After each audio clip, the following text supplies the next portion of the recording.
Wonderful. Thank you. Thank you, and good morning again.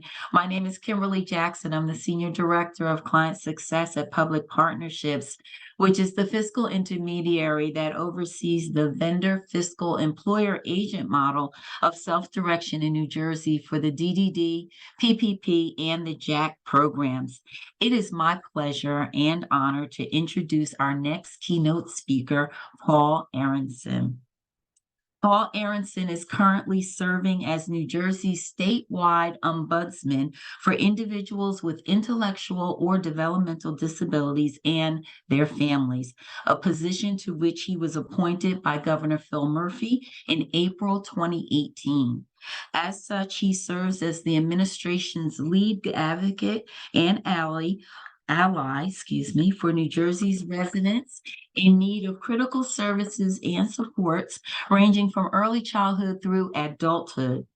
Paul was also recently appointed by President Biden to serve on the President's Committee for People with Disabilities, which serves as a federal advisor to the President and the U.S. Secretary of Health and Human Services.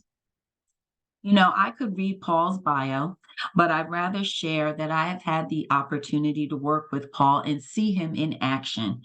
His passion for service is evident in his professional and personal history, but his sincerity and his compassion are the attributes that you will carry with you when you think of Paul or interact with him. He is providing a voice to some that don't have a voice. He provides and lends an ear to those that want to talk and share, and he uses his contacts and his resources to bring assistance to individuals and families that outreach to him. With no further ado, I welcome Paul Aronsohn. Good morning, Paul. Good morning, and thank you so much, Kimberly. Thank you for that wonderful introduction. I appreciate it, and thank you, Marion and Amy and everybody else who has made this conference once again a possibility. And thanks to all the folks who are joining us. It's a great honor and thrill for me to participate in this conference, in part because I feel so strongly about the importance of self-direction. So what I thought we would do is, I think we got about 45 minutes, tell a little bit about myself, a little about my background, how I got here, what it is our office does, and then sort of dive into the discussion of self-direction. And when I say discussion, I mean, I'm going to share some of my thoughts, but I'd love to open it up and hear any questions, comments, ideas from all of you. And I'll say right off from the bat, from the start, that we're always available, and feel free, if you don't get to ask a question today, or if you don't want to share a thought, feel free to reach out. We can talk one-on-one, on the phone, in person, whatever you prefer. So a little bit about myself. I've got one of the longest titles in state government. I am, as Kimberly said, New Jersey's Ombudsman for individuals with intellectual or developmental disabilities and their families. And I came to this role, like a lot of folks who work in this space, because I have a personal connection to disability. For me, I'm a sibling. All three of my siblings actually have had a mix of disabilities and healthcare challenges, but it was one of my older sisters, Patty, who had developmental disabilities, and it was through her that I learned so much about disability and became very passionate about it. Patty was a few years older than me. As a child, she had some learning disabilities, some cognitive issues, some behavioral challenges. Physically, she was very active, very independent. She loved to dance. We used to play baseball together. As Patty got older, she loved working with children. And so once she finished what was, I don't know if it was called special education back in the day, but when she finished through her high school, she went to a program at New York University that was set up for special education students who wanted to work with children, become teacher assistants. And Patty went through that program. She became a teacher assistant at the United Nations Daycare Center, of all places. And she loved it. But in her 20s, her disabilities started to express themselves physically. And she started to have trouble walking. She had a bit of a little, her gait was off, and she was having a little difficulty, and she needed to use a cane. Then she needed to use crutches, walker, and eventually Patty became quadriplegic and needed a wheelchair. And so it was through our experience together, me as her younger brother when we were kids, but then more when we were adults, that I learned so much about disability, and again, became very passionate about it. But it was also through my mom, watching my mom as her caregiver, her primary caregiver, not as much as when we were children, but as Patty started to lose some of her independence as an adult, my mom stepped in a big way. They became quite a team. And so it was really through them and through their example that I learned so much about disability. I learned what individuals, have to sort of, manage. I learned what families and parents have to do to navigate systems, to get services and supports, to advocate for someone who you love dearly. And so they were my greatest teachers. And yeah, I guess not surprisingly, like a lot of us in this space, I took that interest and that passion, and I sort of use it in different jobs I had. When I was a councilman and mayor in Bergen County and Ridgewood, one of the first things I did was set up a disability committee in town, and got very involved also over the years in different disability organizations. I've been a member of the Bergen County Disability Advisory Board. And so like a lot of folks, a lot of siblings, it was such a part of my life, both personally and professionally. And that led me, eventually to this job. At first, I started working with then Phil Murphy's, before he was governor, his gubernatorial campaign in 2017, volunteered as sort of like an informal disability advisor, and worked with his campaign team on a range of issues. And then when Phil Murphy became Governor Murphy, I was appointed to this position, first one in New Jersey. First thing I did, as I tell people, is look up the word ombudsman, find out what exactly it is and what I was supposed to be doing. Then it took me a few months actually to be able to pronounce it properly. But it's been exciting. It was a brand new position, a new office that was created by the New Jersey legislature in December of 2017. Signed into law by Governor Christie in January of 2018, and I was appointed in April of 2018. So it's been about 5.5 years, and nothing really exists like it anywhere else in the country that I'm aware of. There are things similar, but not quite like it. And this has really been an experiment, a really important experiment in human services here in New Jersey.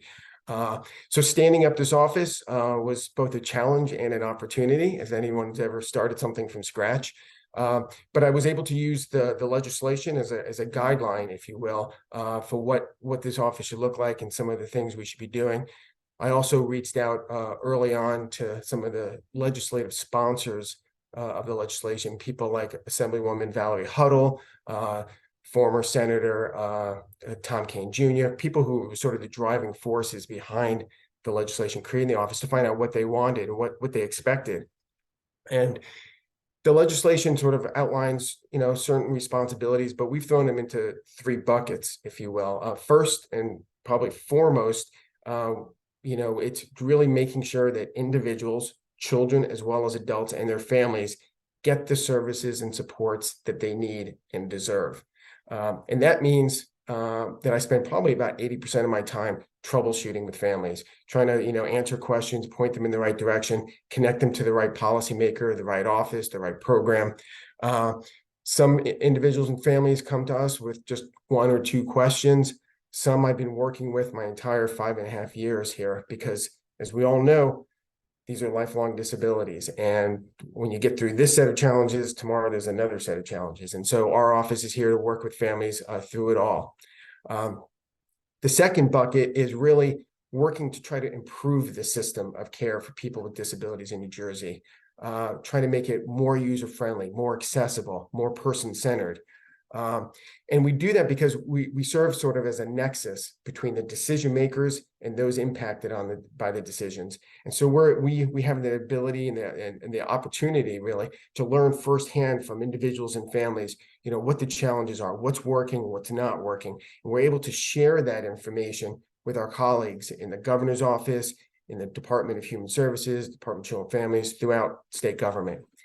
And third, and very importantly, sort of across it all, the third bucket is really trying to work and help make sure that the voice of individuals and the voice of families is heard, and that it's heard in a meaningful way, not just on issues that impact them directly, but again, in the larger policy discussions that take place in Trenton and throughout the state. And so we do that by using our annual report. We do that by, our conversations.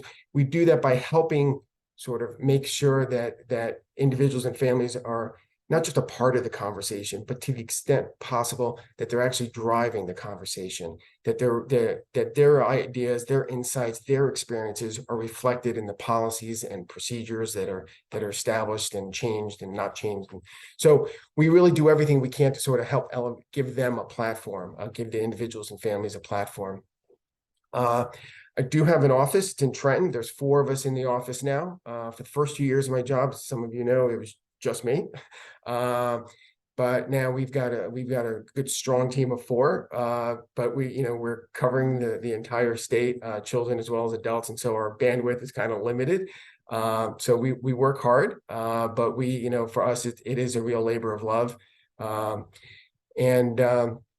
From the beginning, one of the things I wanted to do and I have done is really make sort of our office sort of like take a very personal approach, if you will. And what I mean by that is we work directly with individuals and families. That could be on the phone, now through video, but as much as possible in person. And what we try to do is not just sort of have in-person meetings with individuals and families. We actually go to individuals and families. We like to be where people live, where they work, where they go to school. That not only helps us to help them, but it again helps us to have a better understanding of the challenges and the opportunities that individuals and families are facing. So as much as I can, I show up in people's living rooms, their kitchen tables, get to know them, get to know their family members, get to see where they're living. Again, some of the challenges and the opportunities that might exist in their lives. And we try to use that again to help them, work through an issue, to get the service supports they need. But again, also conveying that kind of information to our colleagues throughout the administration. Very importantly, when they created our office, they made us what they call in but not of the Treasury Department. And if anyone emailed us, the word Treasury sort of embedded in our email. And the reason for that is because it's actually twofold. One is to give this office a little independence, so we're not tied to just one particular department. But very importantly, the legislative sponsors recognize that this office should have system-wide perspective. And what I mean by that, rather than just being housed in the Department of Human Services or the Department of Children and Family, by giving us system-wide perspective, we can help individuals and families on the full array of issues that are important to them. Because people with disabilities, like people without disabilities, their issues just don't reside in one department, right? It's not just Human Services and Children and Family, it's education, it's healthcare, it's public safety, it's transportation, it's housing. So being where we are, being situated where we are, we're able to sort of have reach into different parts of the government.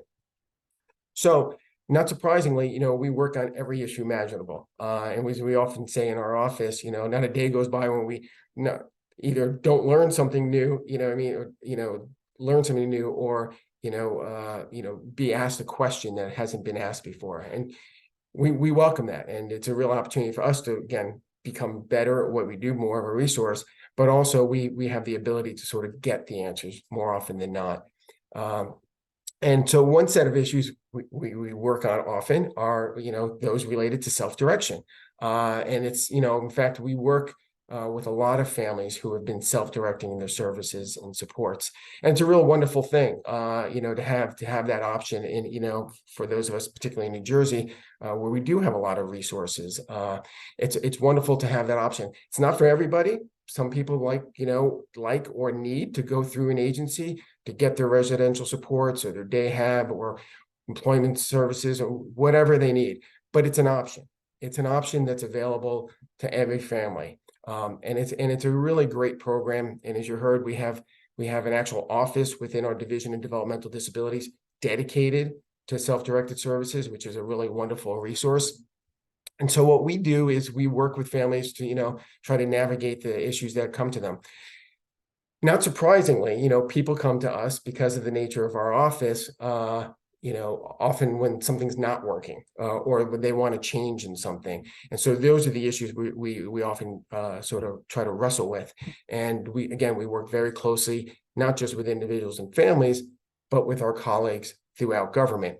And I would say, I was thinking about it in the sort of, run up to this conference, there's three sort of main issues, I would say, policy issues, policy areas that we sort of focus on with our families. And I'll just throw it out there. And then what I'd like to do is then just open it up for questions, comments, any kind of conversation. In no particular order, one of them is, what they call budget authority. In New Jersey, individuals and families have some budget authority, but not complete. And from our perspective in our office, we think there should be more budget authority given to the individuals and families. In other words, they should be able to choose how to spend their budgets, because no one knows better the needs of an individual than that individual and their family. And so we think that there should be much more budget authority given to families. Thinking back to my family, no one knew what Patty needed or what Patty wanted more than Patty. And my mom was probably a close second.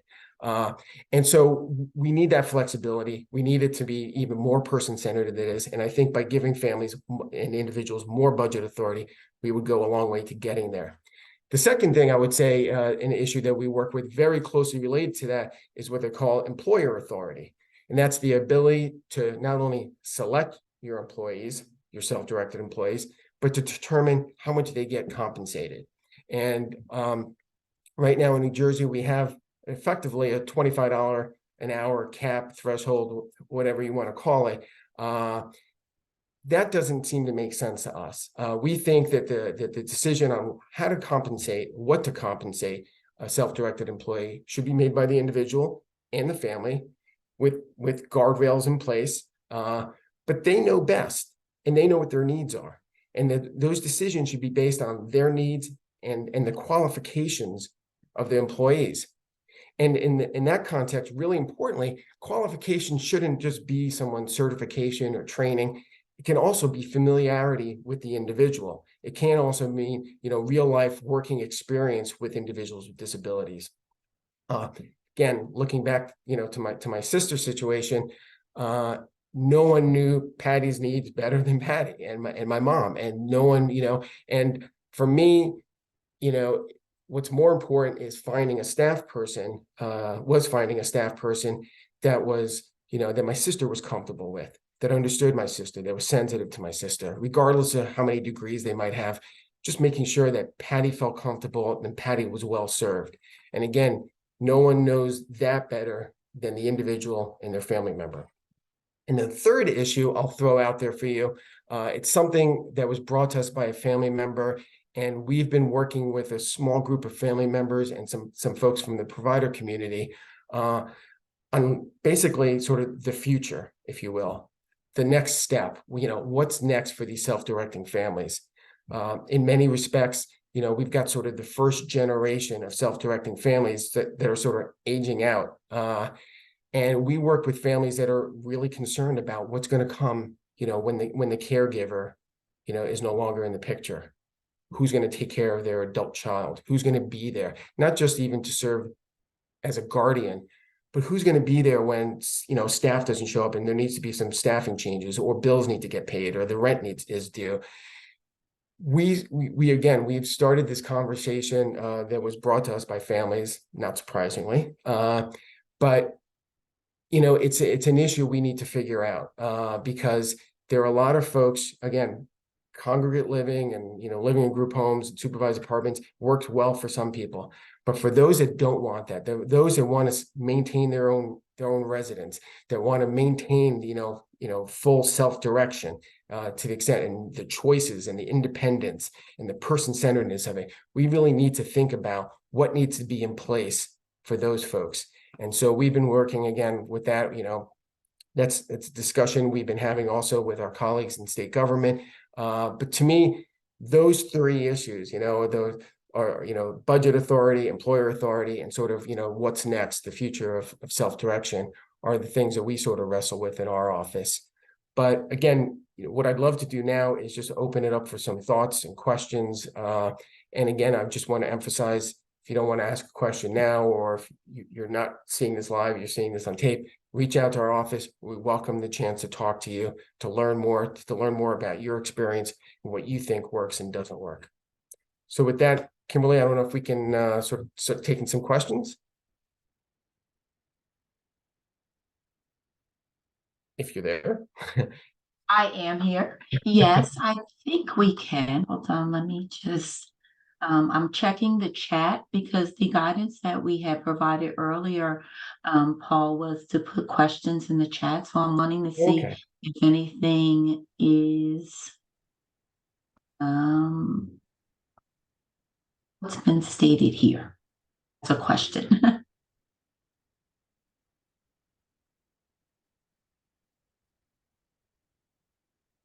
While I'm looking, if anyone does have any questions, can you please put them in the chat so that we can direct them to Paul accordingly, please?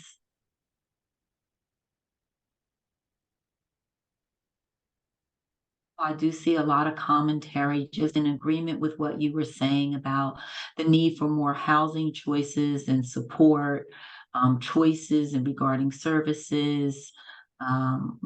A lot of commentary as you were speaking about those aspects.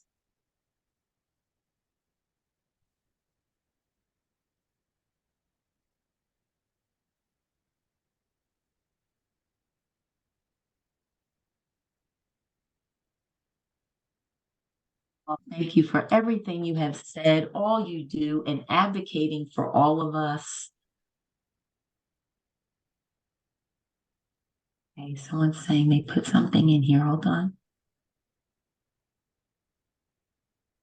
Are you aware of what is coming up for changes in budget authority and employer authority? That is a question. I don't know if any changes are happening. I hope there are. Again, I think, the work that's done in New Jersey, I can only speak to make, self-direction, not only a viable option, but a sustainable one. I think there's a lot of good work being done. And again, I know the folks, my colleagues in DDD, spend a lot of time and effort in this, and they've stood up in office recently. But I think on these kinds of issues, if we really want it to be person-centered, and if we really want it to be sustainable, we need to give more authority to the individuals and the families. I mean, to have that flexibility in their budget, because again, they know best what they need. And, oftentimes when we talk to families, we're not even talking about larger budgets. We're just saying the ability to spend the budget that's been allocated to them in a way that they see fit. So I'm hoping that there are going to be changes down the road. I think it's needed for the health and the sustainability of the program generally, but I know from individual family experiences, it's really needed. Again, having a $25 cap, $25 an hour might seem a lot to some people, but for a lot of folks, particularly if you have significant needs, whether it be behavioral or medical, $25 an hour is just not enough. And again, we shouldn't have just sort of a one size fits all. We really need to sort of tailor it to be more person-centered. I think in New York, for instance, if I understand correctly, they do have both budget authority and employer authority. And so maybe we should reach out to them and sort of take a page out of their book.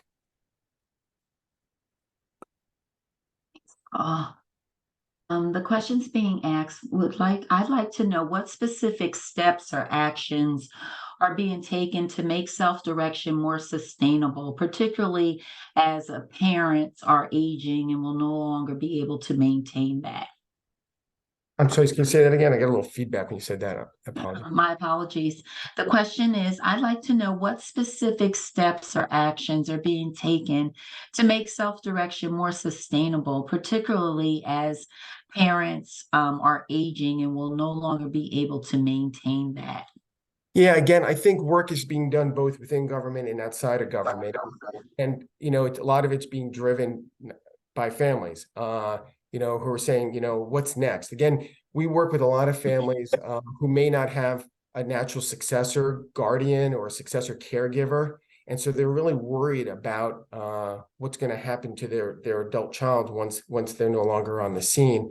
A lot of these families don't want their adult child being forced into congregate setting of some sort. So we're really trying to work through these issues. Again, there's been a small group that we've been working with that approached us, but I think it's something that we need to have as a state, sort of a statewide conversation on this, because it does affect a lot of families. Thank you, Paul. There are a lot of Yeah, I'll questions. tell you, I'll tell you, this issue, I remember one of the last things I did on the gubernatorial campaign back in 2017, as I was able to work with some other advocates and set up a meeting for Mrs. Murphy, for Tammy Murphy, who a couple of weeks before the election, it seemed like she was going to become our state's first lady. And so we set up this meeting, and we had about 14 parents there, some of whom might be on today's meeting. And we went one by one around the table as parents tried to share just a few minutes of their family experience. And when it got to one parent, father, he said, the difference between us and other parents is that we want to outlive our children. And it's such a compelling, such a heart-wrenching reality. And I looked around the table, and not surprisingly, everybody was sort of shaking their head quietly in agreement, because families with disability knew exactly what this father was talking about. And I was trying to think, like, what did the other folks think? What did Mrs. Murphy, what did folks that were in the meeting, staffing, what did they think about that? Because it is a real driving fear. What happens when I'm gone? What happens when I'm no longer here to take care of my son, my daughter? And so we need to sort of really spend time focusing on the future of self-direction and how we're going to make it sustainable, and how we're going to make it possible for people to continue to live independent, safe, fulfilling lives outside an agency, if that's what they choose. Thank you, Paul. Paul, are you aware of any specific resources for homeless, disabled folks? Nothing off top of my head, but I would say please contact me directly. We'll work with you, depending, it might be more of a county-based set of resources, but we'll be more than happy if you want to reach out.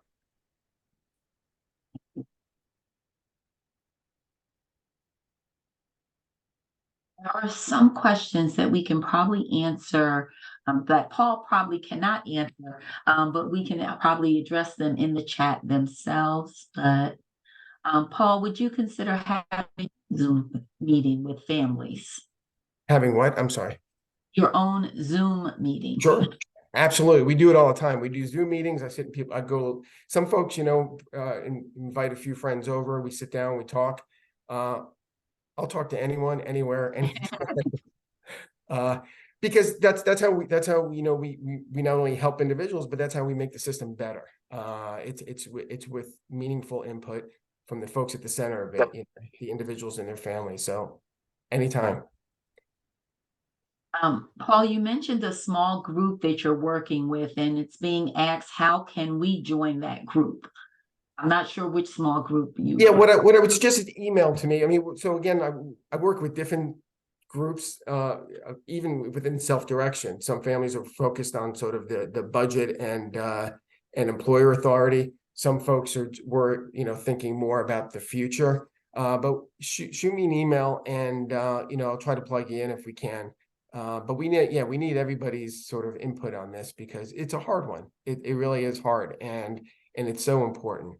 Again, we all here, and many others really believe that self-direction is so critically important.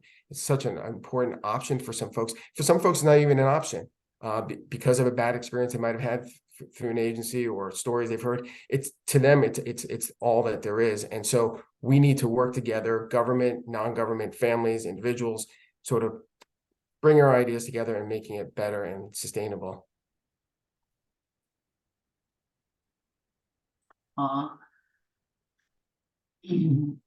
No, thank. Paul, can you provide your contact information? Sure. How do I do that? If you actually, I can put your we can put your email address and contact information. Yeah, if you could do that, Kimberly, that'd be great. I appreciate that. Another question, are there any key or strong advocates in Trenton that we can contact? And again, if I'll just speak, if these aren't things that Paul can speak to, I mean, by all means, please contact his office. I know there are a lot of resources that could probably be provided when you contact him rather than right now off the top of his head. But Paul, if you're Yeah, ready. there are a lot of advocates. There are advocates within government. There are advocates outside of government. We got again in our annual reports. I always start off, sort of the observation section of it by saying ours is a tale of two systems, one good and one not good enough. And the good is, and this is really important, we got a lot of good people, and we do have a lot of resources. That's inside of government and outside of government.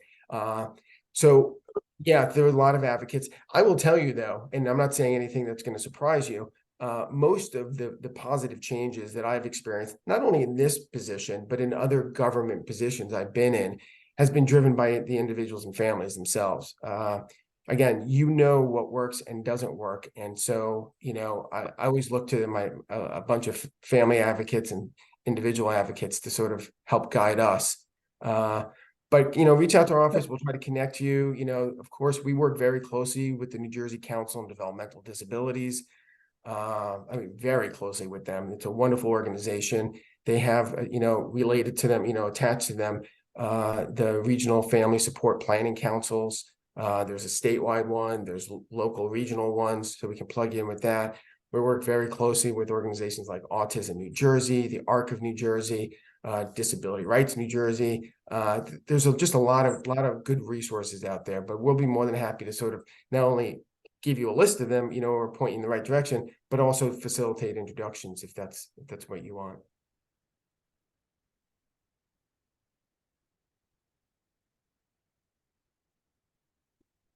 Oh, we did post your contact information in the chat. Amy did that. Thank you very much. Paul, are you able to talk more about the Disability Caucus and its members?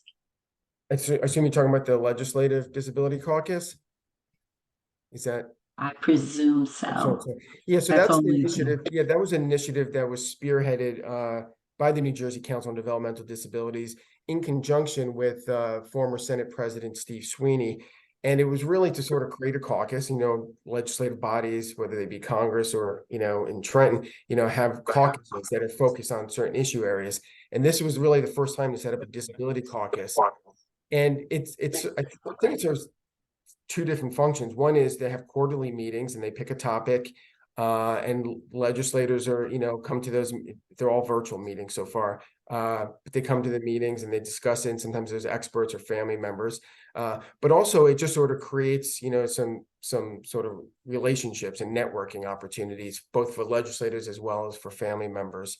So I would, we can give you more information on that. Otherwise, I'd reach out to the Council on Developmental Disabilities. They can plug in. I think they actually have a page on their website now sort of dedicated to it. And it's got, I think, previous sort of, legislative caucus meetings archived there.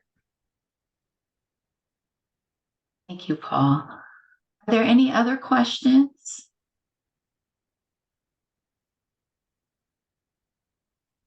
Again, anything to the chat?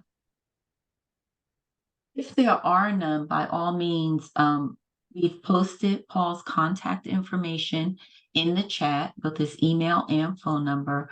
I will just state, please feel free to reach out to him and his staff, all of which are very helpful, and they can have a discussion with you and guide you accordingly or give you information that can be helpful to you. Yeah, and again, we can communicate by email. You could talk on the phone.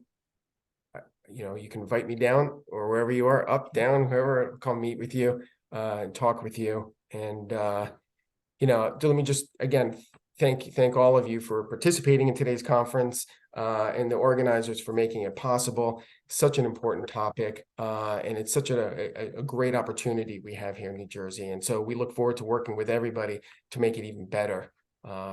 So thank you very much. Thank you, Paul. Thank you so much for joining and continuing to just be a voice and a support, part of the support system here in the great state of New Jersey. Thank you very much. We appreciate you. And thank you to all of our attendees to today's opening sessions. We appreciate your time and your feedback and your insight. Marion or Amy, do I need to add anything else at this point? Kim, you're awesome. Thanks, Paul. I think now, I mean, we've got a little bit of time, so people can take a break. Do you want to give a little teaser for what's coming up this afternoon? Yeah, absolutely. So, yes, by all means, you can take a break, but please come back at 2 o'clock this afternoon. We'll initially start off with greetings by Assemblywoman Angela McKnight.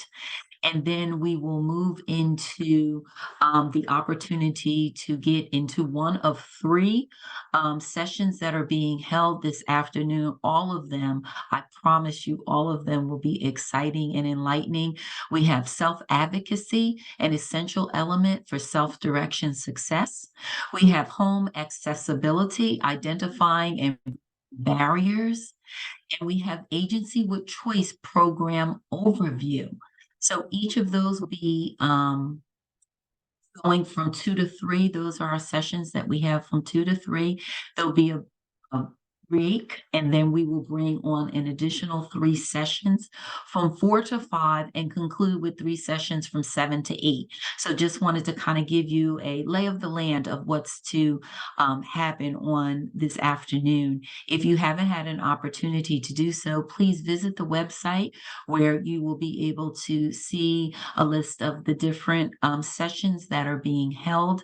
And we do ask that you come back, join in, invite someone when you come back, so that we can share this information as far as possible. Thanks so much, Kim. Yeah, we really appreciate those of you who have attended the opening sessions. We've appreciated the comments. As we've put back into the chat, you know, hopefully some of the more specific questions or issues that you're experiencing can be addressed in the specific sessions, particularly with you know, one of the 2 fiscal intermediaries. If that certainly can be done today. If not, we trust there will be follow-up from the presenters to make sure that, you know, the questions get answered. So we really do appreciate your participation. I think to Val and Paul's points this morning, this is the only way this needle moves, is if we are all engaged. We're all coming at it from different perspectives. I think the fact that we share and respect each other's perspectives and where we're coming from, and that we're working towards a mutual solution or solutions. So there were over 600 people who pre-registered for this. So tell people, you know, if maybe they forgot, or maybe life has gotten in the way. It certainly, you know, happens. But we really hope that the hundreds of people who pre-registered are planning, and maybe they're just planning to come to specific sessions, but please let people know they are welcome for the entire conference. We realize that having a choice of 3 sessions at one time can pose some issues, but Amy has done a great job organizing this. Sessions will be recorded. They'll be able to be shared, and you know, the collaborative and its partners, both Easter Seals and PPL, are more than happy to do follow-up post-conference with anything specific that you feel you may have missed. But we look forward to this afternoon and this evening. And again, thank you to each of you for taking time. We realize how difficult that can be on a day-to-day basis, and your time is valuable. And we hope you're enjoying the conference so far. So we look forward to seeing you this afternoon. Amy, is there anything else housekeeping-wise we should share with people now?